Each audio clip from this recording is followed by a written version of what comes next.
कौन अधिक साहसी। चंद्रशेखर नगर में रत्नदत्त नाम का एक सेठ रहता था। उसके एक लड़की थी। उसका नाम था उन्मादिनी। जब वह बड़ी हुई तो रत्नदत्त ने राजा के पास जाकर कहा कि आप चाहे तो उससे ब्याह कर लीजिए।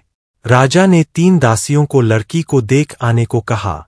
उन्होंने उन्मादिनी को देखा तो उसके रूप पर मुग्ध हो गईं, लेकिन उन्होंने यह सोचकर कि राजा उसके वश में हो जाएगा, आकर कह दिया कि वह तो कुलक्षणी है। राजा ने सेठ से इनकार कर दिया।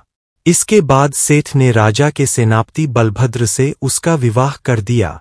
वे दोनों अच्छी तरह से रहने लगे। एक दिन राजा की सवारी उस रास्ते से निकली। उस समय उन्मादिनी अपने कोठे पर खड़ी थी। राजा की उस पर निगाह पड़ी तो वह उस पर मोहित हो गया। उसने पता लगाया। मालूम हुआ कि वह सेठ की लड़की है। राजा ने सोचा कि होन हो, जिन दासियों को मैंने देखने के लिए भेजा था उन्होंने छल किया है। राजा ने उन्हें बुलाया तो उन्होंने आकर सारी बात सच सच कह दी। इतने में सेनापति वहां आ गया। उसे राजा की बेचैनी मालूम हुई। उसने कहा, स्वामी उन्मादिनी को आप ले लीजिए। राजा ने गुस्सा होकर कहा, क्या मैं अधर्मी हूं जो पराई स्त्री को ले लूं। राजा को इतनी व्याकुलता हुई कि वह कुछ दिन में मर गया। सेनापति ने अपने गुरु को सब हाल सुनाकर पूछा कि अब मैं क्या करूं। गुरु ने कहा, सेवक का धर्म है कि स्वामी के लिए जान दे दे। राजा की चिता तैयार हुई।